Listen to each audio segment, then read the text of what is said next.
今回はチェーンソーマン第2部102話で、新たに分かったことを解説していきます。この動画はチェーンソーマンのネタバレを含みます。ぜひ本編を読んだ後にご覧ください。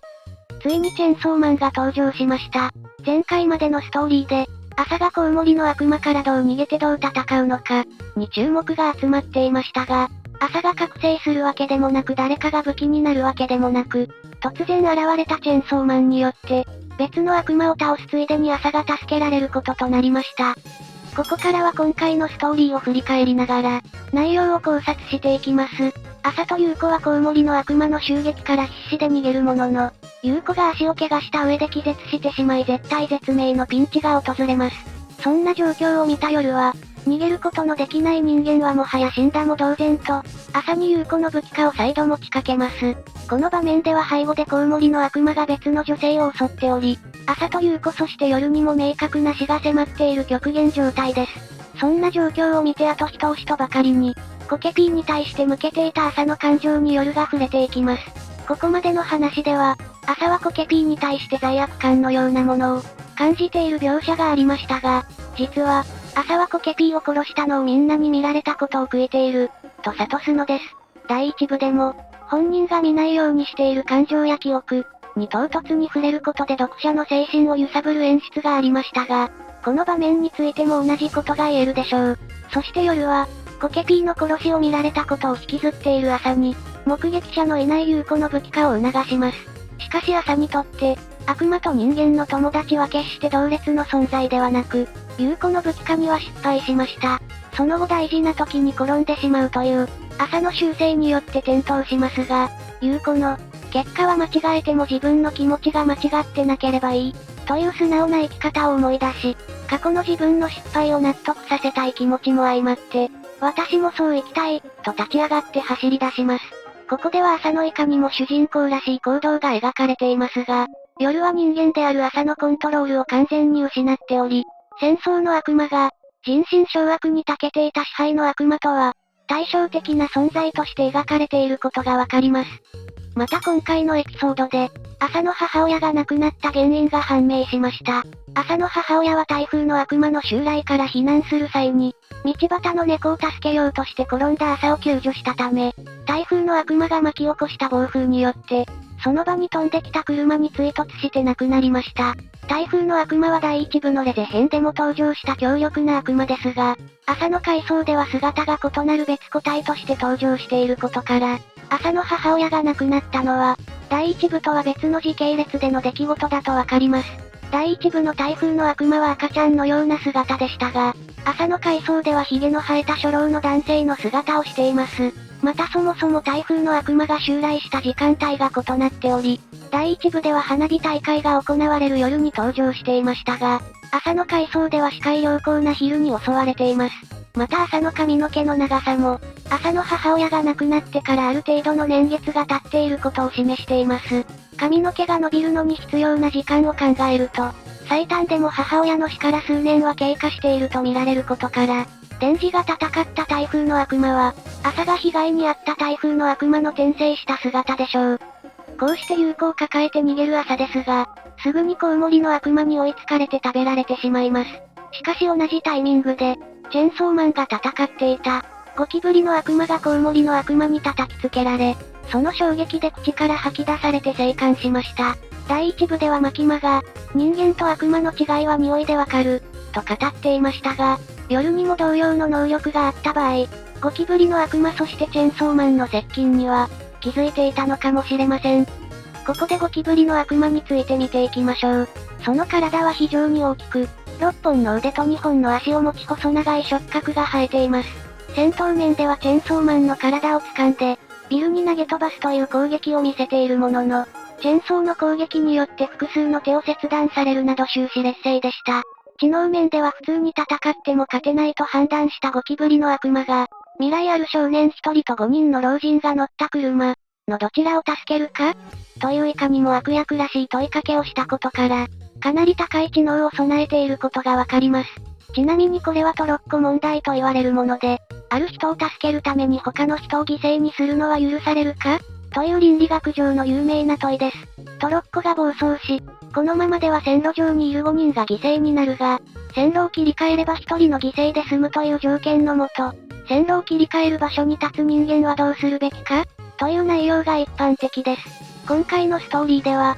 どちらも助けずゴキブリの悪魔を倒すという、どちらでもない選択肢を選んでいましたが、チェンソーマンの中身が電磁であると考えると、第1部での人形の悪魔や銃の魔人との戦いで、人助けを優先するよりも本体を早くかつ確実に倒した方が、被害が少ないと学んだことが影響しており、電磁のデビルハンターとしての成長を伺わせます。余談となりますが、この場面については、チェンソーマンが本当に電磁なのかを疑う意見が散見されており、ゴキブリの悪魔を倒した後、ビルから落ちそうになっていた猫を助けた際に発した、猫もいたよという、第一部の電磁とは少し雰囲気の違うセリフもその要因となっています。しかしながら電磁はポチタに向かって、俺の夢を叶えてくれよと伝えたり、また別の場面では、レゼに対してうまいよと言っていることから、親しみを感じる相手に向かっては語尾が変わる癖があるのでしょう。また毎日見ている教育テレビの影響や、猫と深い結びつきのあるパワーを思い出して、口調が柔らかくなった可能性もあります。今回チェンソーマンによって瞬殺されたゴキブリの悪魔ですが、パンチでビルを倒壊させるなど、非常に高い攻撃力を誇っていました。第1部の終盤では、その活躍がテレビで報道されたことで、人間から怖がられなくなったチェンソーマンが、弱体化している可能性もありましたが、第1部では新章だったコウモリの悪魔をたやすく倒し、より強力なゴキブリの悪魔にも圧勝しているため、悪魔から恐怖されている事実に変化がないことと、これまでの経験によって戦闘能力が上がっている、と考察できます。体格についても、第1部で描かれたものよりもさらにたくましい体つきになっており、その成長がよくわかります。ここまでで解説したように今回のストーリーでは、チェンソーマンが現在でもかなり強力な力を持っていることがわかりました。しかしこれは、チェンソーマンが瞬殺したコウモリの悪魔にすらかなわない、戦争の悪魔の弱さを浮き彫りにしており、ここから考えられるのは、コウモリやゴキブリといった生物よりも、戦争が恐怖されていないという事実です。この点についてですが、チェンソーマンの世界では、戦争で使われる最も強力な兵器核兵器の存在が消えている上、第二次世界大戦もその存在が消されています。このことから、仮に作中の世界が現実と同様の歴史をたどっているとすると、人々の記憶にある世界規模の戦争は、かなりの時間が経過した第一次世界大戦まで遡ります。つまり痛ましい戦争の記憶が、教科書の出来事になってしまったことで、戦争の悪魔がここまで弱体化したものと考察できます。もっとも太古の戦争ですら、仮に使うための武器が戦いに用いられていたことが判明しているため、戦争の悪魔の武器を持っていない時の戦闘力が、著しく低い特性はこれを反映している可能性があります。ただし第一部で登場した支配の悪魔は、強い力を持っていたことを考えると、まだ明かされていない何らかの事実があるのかもしれません。また今回のストーリーでは、朝の石によって有効の武器化を回避していました。もし夜の思惑通りに有効武器化していた場合、コウモリの悪魔ゴキブリの悪魔、チェンソーマンとの連戦になっていたため、武器化の回避はかなりの好判断だったと言えます。またここまでで解説したように、現状の戦争の悪魔の実力では、有効という強力な武器をもってしても、朝と夜が全く叶わなかったコウモリの悪魔を、いともたやすく倒したチェンソーマンと、まともに勝負ができるとは思えません。そもそも戦争の悪魔は当初から、チェンソーマンと戦争するために多くの武器を集めたい、と話しており、武器1本程度ではチェンソーマンにかなわないと判断していましたが、朝が有効を助ける選択をしたおかげで、今回は死なずに済んだことになります。ここまで力の差が離れているチェンソーマンと戦争の悪魔ですが、今後どのようにその差を埋めていくのか、その過程にも注目です。ここで第102話のサブタイトルセーブ・ザ・キャットについて解説します。この言葉はセーブ・ザ・キャットの法則本当に売れる脚本術、という脚本作成に関する書籍のタイトルに使われているもので、この本は世界中のあらゆるジャンルの物語の創作者に愛読されています。セーブ・ザ・キャットの法則では、魅力的なシナリオを作成するための法則がまとめられているのですが、その中の一つには本のタイトルにもある通り、主人公の好感度を上げるために危機一髪の猫を救わせる、というものがあります。先ほども紹介したように、チェンソーマンはゴキブリの悪魔を倒した後に、ビルの縁に捕まっていた絶体絶命の猫を救いましたが、その直前には、一人の少年と5人の老人を見捨てており、好感度を上げるテクニックを、あえて無視したストーリーを展開しています。しかしながら以前の動画でも解説したように、作中の世界では悪魔による被害がテレビでは報道されないため、チェンソーマンの活躍についても、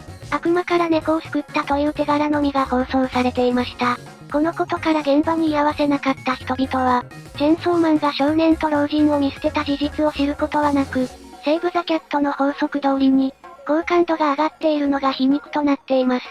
また第1部のラストシーンでは、チェンソーマンは女の子しか助けないと噂されていましたが、今回偶然にも女の子であるアサとユウコを助け、少年を見殺しにしたことで、その噂が裏付けられることとなりました。この内容については、第1部でデンジがコウモリの悪魔と戦った場面で、野郎の命なんざ知るかと叫び、男性の乗った車をそのまま投げるというシーンがあり、またサムライソードとの戦いの場面では、戦闘の最中に女性を助けていたことから、今回登場したチェンソーマンがデンジであることを、裏付ける行動と言えるでしょう。